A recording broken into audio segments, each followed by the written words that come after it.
જય શ્રી કૃષ્ણ બાળકો, કેમ છો બધા? મજામાં તો છો ને? હું પણ મજામાં છું. તો ચાલો આજની વાર્તા સાંભળીએ. આજની વાર્તાનું નામ છે ખડબડ ખડબડ ખોદત હૈ અને આ વાર્તા લખી છે ગીજુભાઈ બધેકાએ. તો ચાલો બાળકો, થોડા ઘણા મૌલિક ફેરફારો અને થોડા ઘણા વધારા સાથે આજની વાર્તા સાંભળીએ. એક મોટું નગર હતું. આ નગરમાં ઘણા બધા લોકો રહેતા હતા અને એમાં હતા એક નાથાભાઈ.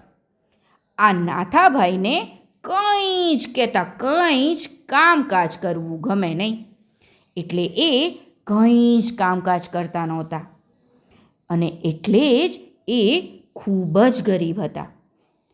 આ નાથાભાઈની કંઈ જ કામ ના કરવાની દાનતને જોઈને તેમની વહુએ કહ્યું, હવે તો આપણા છોકરાઓ ભૂખે મરે છે, ભૂખે. હવે તો તમે કાંઈ કામ ધંધો કરો તો ઘણું સારું, નહીંતર ખબર નહીં આપણું શું થશે. એટલે નાથાભાઈ બોલ્યા, પણ હું શું કરું? મને તો કાંઈ કરતાં કાંઈ આવડતું જ નથી. હવે તમે જ કાંઈ રસ્તો બતાવો તો ઠીક. એટલે પેલા બહેને તો કહ્યું.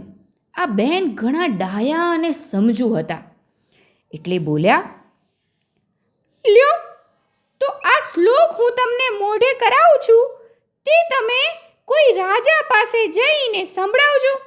એટલે રાજા તમારા પર ખુશ થઈને તમને થોડા ઘણા પૈસા તો જરૂરથી આપશે. પણ હા, યાદ રાખજો કે આ શ્લોક ભૂલવાનો નથી, બરાબર મોઢે કરી લેજો. આમ કહી પેલા બેને તો નાથાભાઈને બરાબરનો આ શ્લોક મોઢે કરાવ્યો ને પછી તો આ શ્લોક મોઢે બોલી અને નાથાભાઈ નીકળી પડ્યા રાજા પાસે જવા.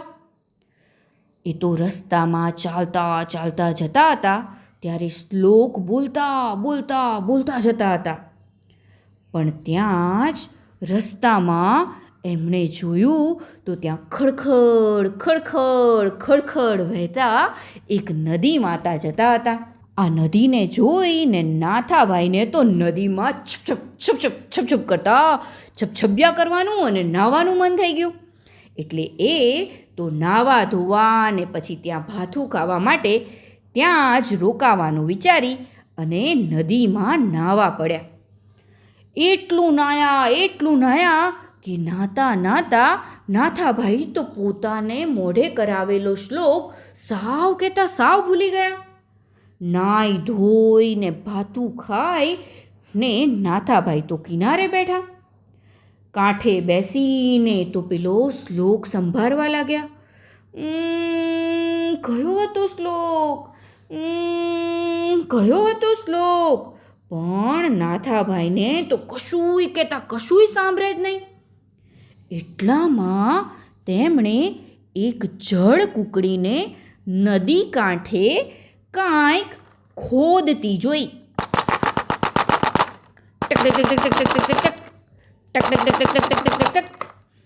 આ જોઈ ને એમના મનમાં તો એક નવું જ ચરણ સ્ફુર્યું ને નાથાભાઈ તો બોલવા લાગ્યા, ખડબડ ખડબડ ખોદત હૈ. ખડબડ ખડબડ ખોદત હૈ. ને પછી તો જેવું નાથાભાઈ આ વાક્ય બોલ્યા કે તેમના અવાજથી પેલી જળ કૂકડી પોતાની ડોક લાંબી કરીને આમ તેમ જોવા લાગી કે ક્યાંથી અવાજ આવ્યો ને જળ કૂકડીને આમ તેમ લાંબી ડોકે જોતી જોઈ ને નાથાભાઈના મનમાં તો બીજું ચરણ સ્ફુર્યું. એ તો બોલવા લાગ્યા, લાંબી ડોકે જોવત હૈ. નાથાભાઈનો બોલવાનો અવાજ બીજી વાર આવ્યો એટલે પેલી જળ કુકડી તો બરાબરની બીવાઈ ગઈ અને બીકની મારીએ તો છાની માની લપાઈને બેસી ગઈ. ને આ જોઈ ને નાથાભાઈના મનમાં તો ત્રીજું ચરણ સ્ફૂર્યું ને તે બોલવા લાગ્યા, કુક્કડ મુક્કડ બેઠત હૈ.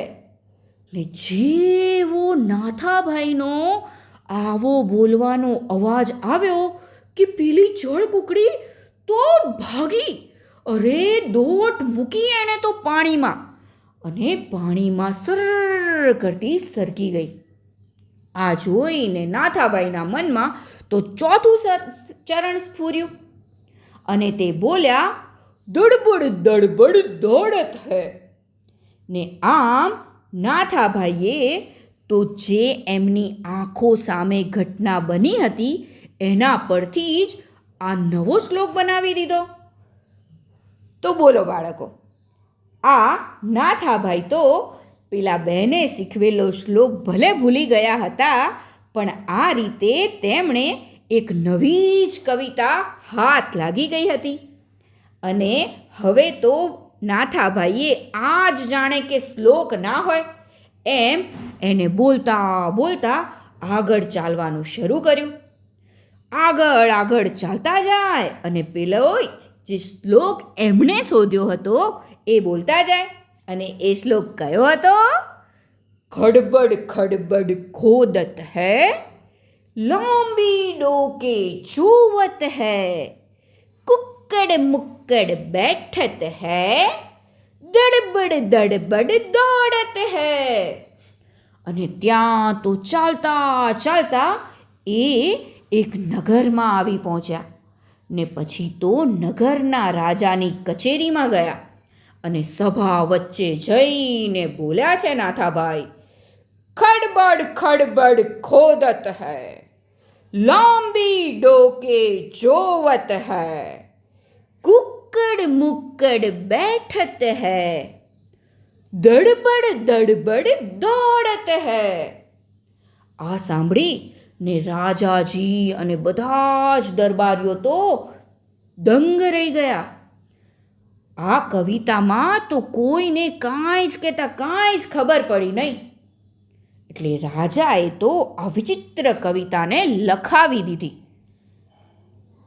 રાજા કે કચેરીમાં બીજું કોઈ જ આ કવિતાનો અર્થ કરી ના શક્યું. એટલે રાજાએ નાથાભાઈને કહ્યું, મહારાજ, 2-4 દિવસ પછી તમે પાછા કચેરીમાં આવજો.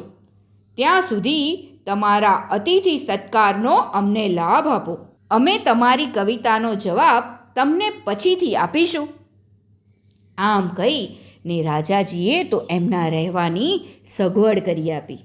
અને આ બાજુ રાજાજી તો આ કવિતાનો અર્થ શું થતો હશે એ જ આખો દિવસ ને રાત વિચારવા લાગ્યા.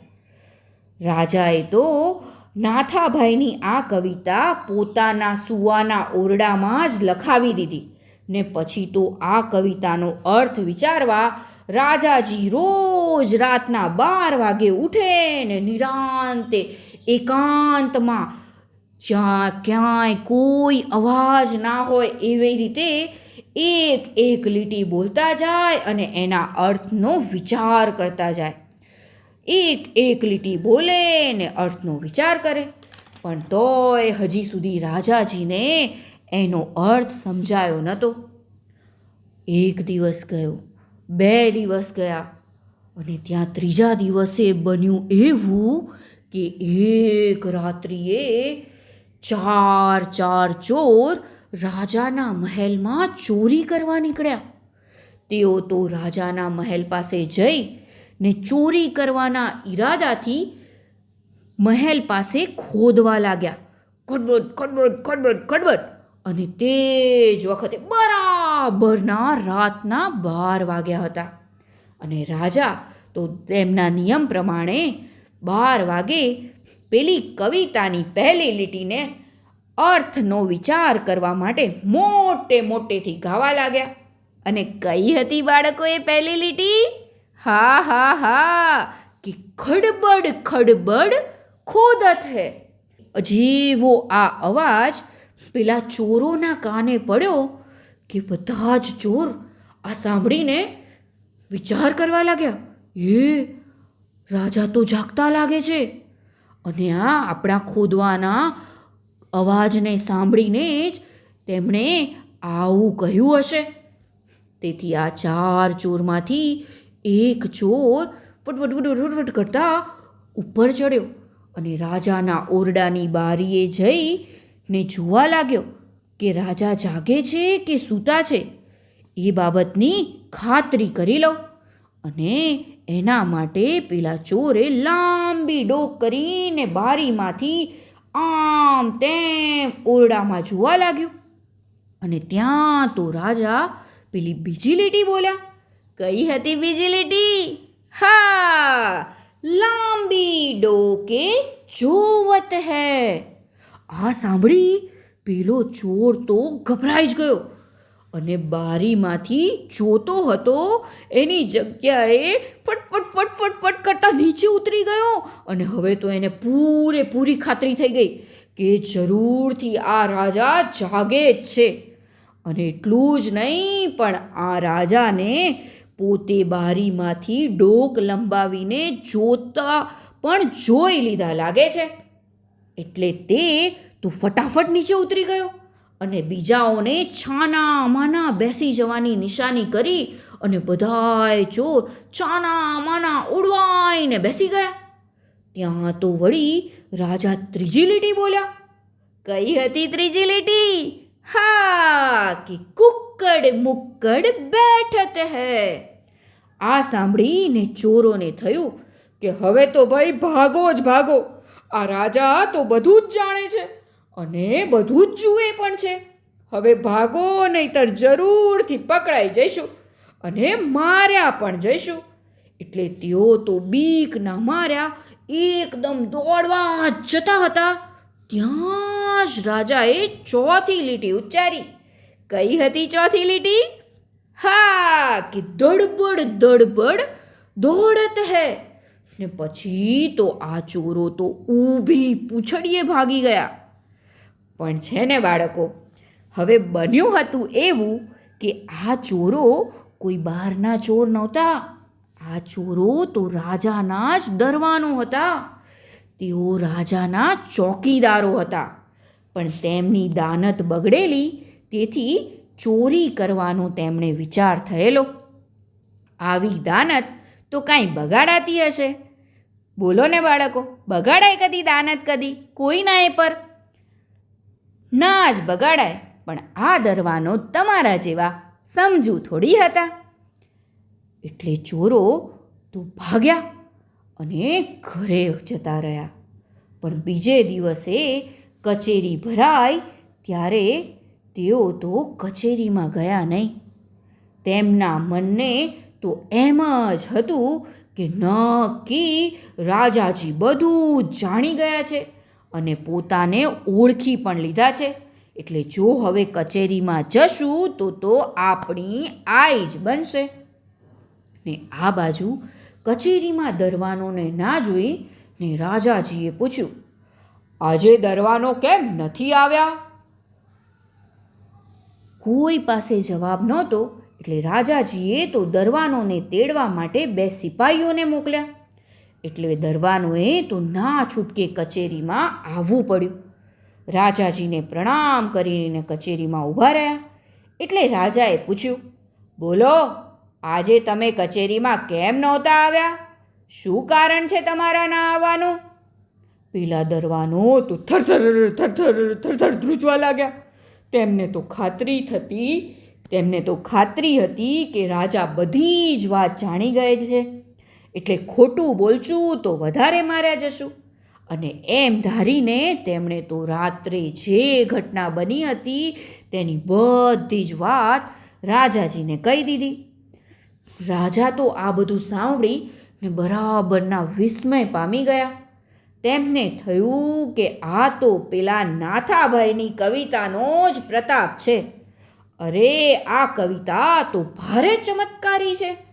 ને પછી તો રાજાજીએ પેલા દરવાનોને ભારેમાં ભારે સજા કરી ને પેલા નાથાભાઈ ઉપર રાજાજી તો ઘણા ખુશ થઈ ગયા ને તેમણે બોલાવ્યા અને ઘણું સારું ઇનામ આપીને વિદાય કર્યા. ને પછી તો આ નાથાભાઈએ તેમના પરિવારને આ સઘળી વાત કહી ને ત્યાર પછીથી આ નાથાભાઈએ પણ મહેનત કરવાનું મહત્ત્વ સમજાઈ ગયું અને મહેનત કરવા લાગી પડ્યા. ને પછી તો તેમના પરિવારે સૌએ ખાધું પીધું ને મજા કરી. વાર્તા થઈ ગઈ પૂરી, બાળકોને મજા પડી.